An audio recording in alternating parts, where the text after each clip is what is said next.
Well, hello, Blue Herons. Hopefully yesterday you had a chance to read or listen to the story of Mount McLoughlin, which means that today we have the wonderful task of drawing Mount McLoughlin. So many of us are familiar with Mount McLoughlin. We can, of course, see it from school. So we're pretty familiar with the shape of it. And our drawing today is going to utilize a lot of blending.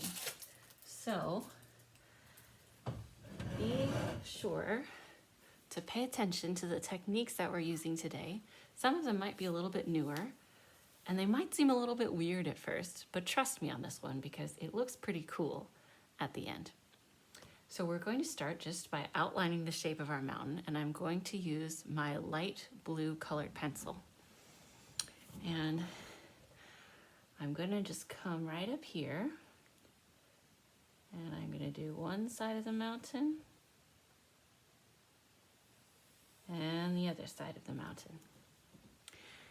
Now, of course, we know that Mount McLoughlin isn't a perfect cone like this. It actually has a big gouge cut out of it here on its north side. And that's actually from a glacier from thousands of years ago during the Ice Age. So we're going to kind of outline where that gouge is on the mountain. And we're going to go back with our blue pencil and we're going to kind of draw a ridge down here, down the center. And then it kind of comes off to the side and meets up again with the side of the mountain. And then we can also kind of draw some little crags here because this side of the mountain is very rocky and rough. This is the side you cannot hike on. Okay, I'm going to put away that light blue pencil for now. And I'm going to get my dark blue pencil.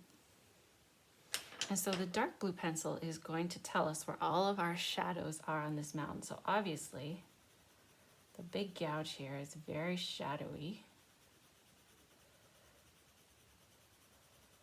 So I'm going to just shade that in with my dark blue shadow color.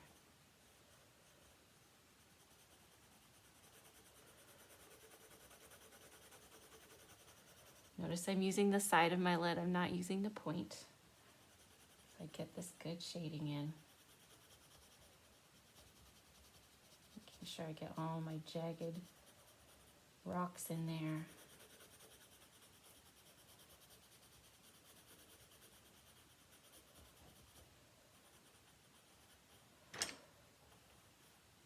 Oops, that's okay. If I go outside my lines, I can fix it, see?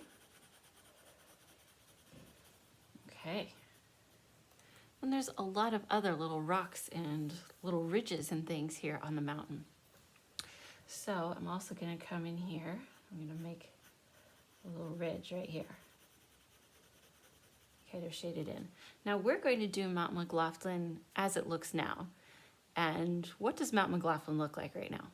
It's got a lot of snow on the top, right? So we're mostly going to leave the top part white. And then right about here at the bottom of this ridge, is going to start looking rocky and brown.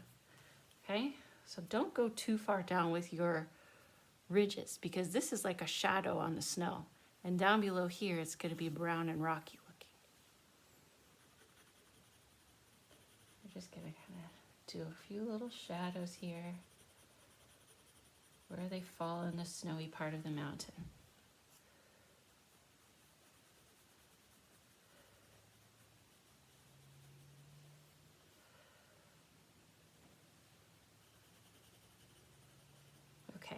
That's good enough for now. We're going to kind of layer some colors onto these shadows.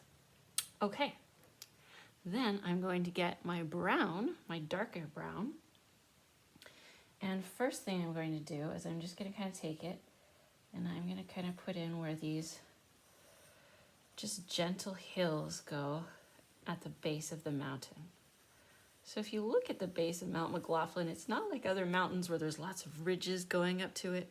It's just kind of all on its own here in the valley. And then we have these nice kind of gentle rolling hills at the base of it. So I'm just going to go ahead and put these in brown right now. And like I said, we're going to be layering a lot of colors.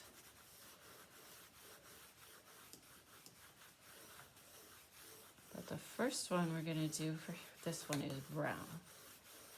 So I'm just gonna do this dark brown all the way to the bottom of my page, using the side of my lead so I get this nice even coverage. Okay. And notice it's not perfect, but it's not scribbly either. So it allows me some leeway to layer later. Okay, and then I'm gonna do the rocky base part of my Mount McLoughlin. So I'm still gonna use my brown, but I'm gonna go at a more diagonal direction now. So I can still see where those hills are coming in.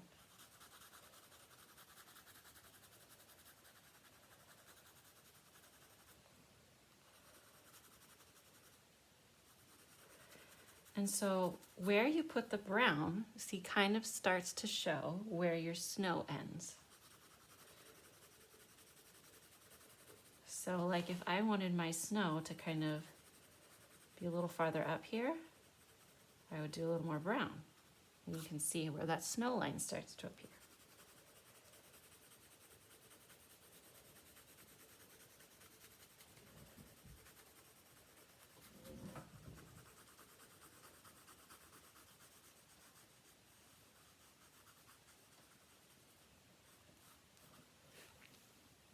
Okay.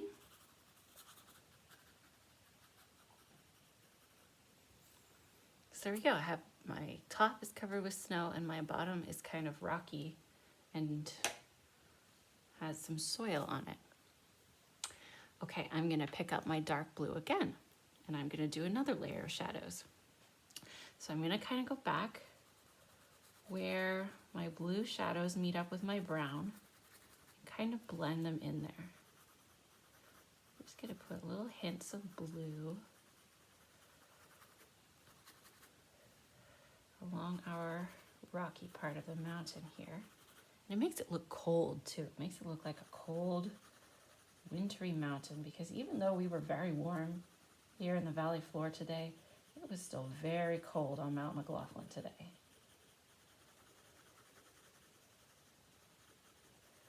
Definitely not time yet to go hiking on Mount McLoughlin.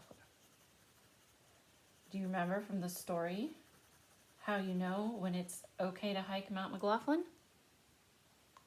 You wait until the angel wings on the mountain separate. So the snow melts and the angel wings get smaller and smaller and smaller until they are two separate wings. And those are usually right around in this part of the mountain. You can find pictures of the angel wings.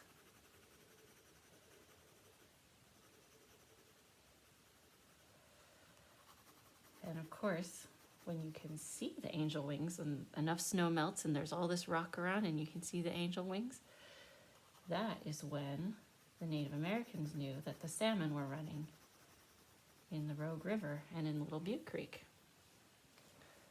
So that's when they knew it was time to fish. Mount McLoughlin tells us a lot of things about our environment. Okay. We have some good shadows going on there. Okay, now this next step might seem a little bit weird, but stay with me, okay? We are going to take our dark red next. And we are gonna go over these shadows again and layer some more colors on. And watch what happens to these shadows. I'm using the side of my lead, so I don't want a whole lot of red, just a little bit, a sketch of red on there. Look what happens to these shadows. And we add just a little bit of red to the blue.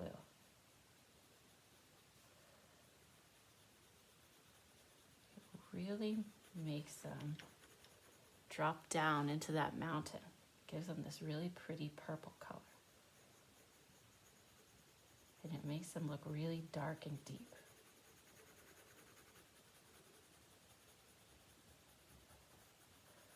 And then you can add a little bit of red to the soil as well. And I think what that does is it makes it look really nice and volcanic, because, as we know, Mount McLoughlin is an extinct volcano. So it was formed by these really violent volcanic forces millions of years ago, even though it's now an extinct volcano. That still happened. Add a little red to this shadow here, make it kind of purpley. You don't have to cover all of it in red, just choose some places to kind of highlight it. I think it looks really good on the blue shadows. Maybe there's some places where the sun is shining more on your mountain. So the red might look really nice there.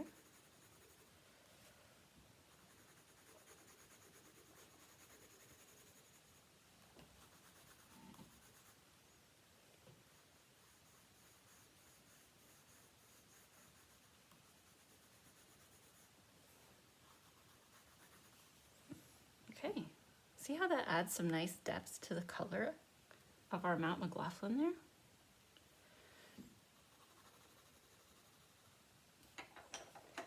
Okay, I'm just gonna add a little more brown at the base just to really blend this down into the earth.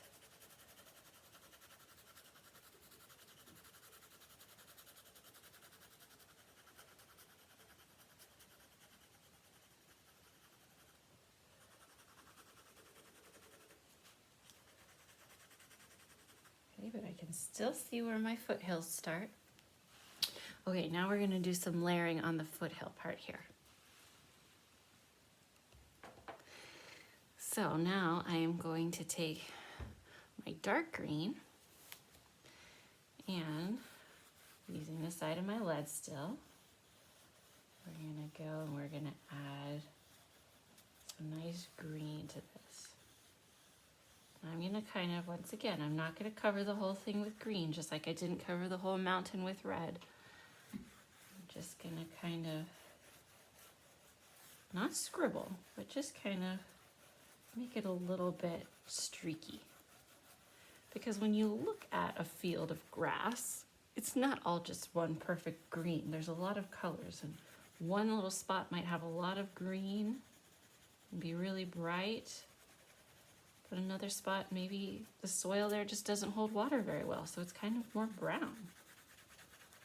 So even in one field, there's a lot of different colors going on.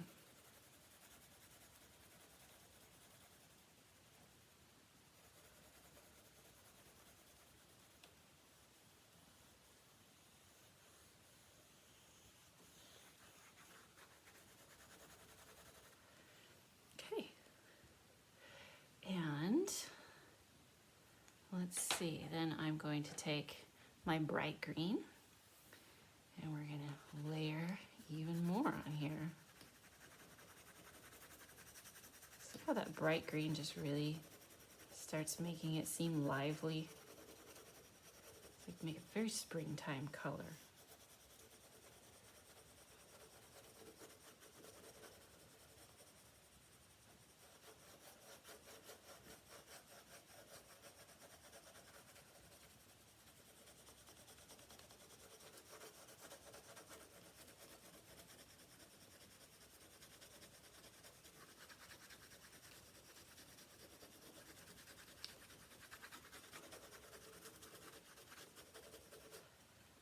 There we go.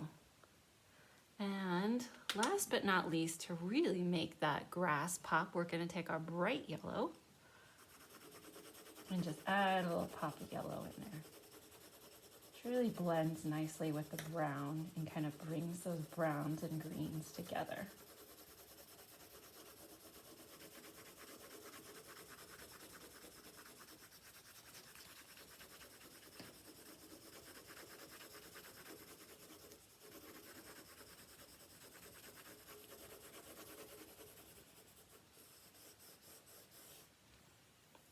Okay.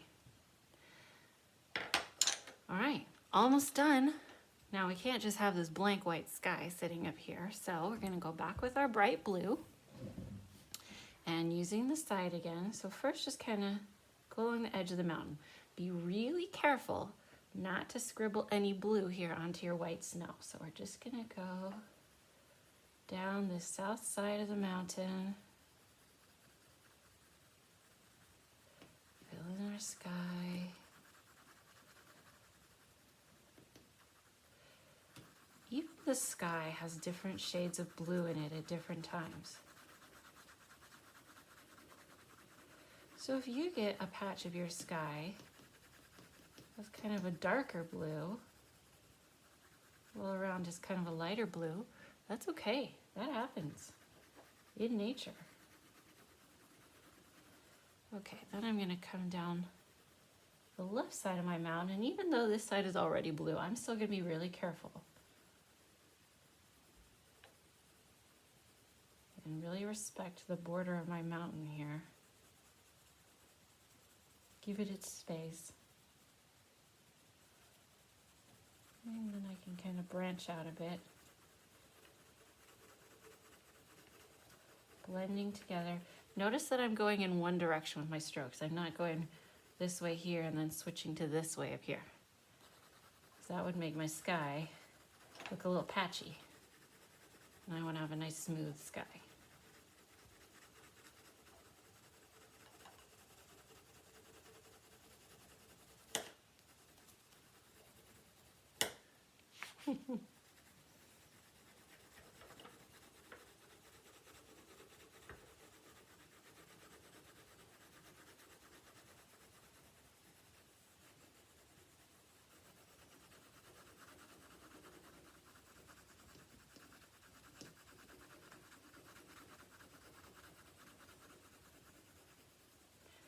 And we often, in the Rogue Valley, we have this wonderful fortune of having these deep blue skies in the spring and the summertime.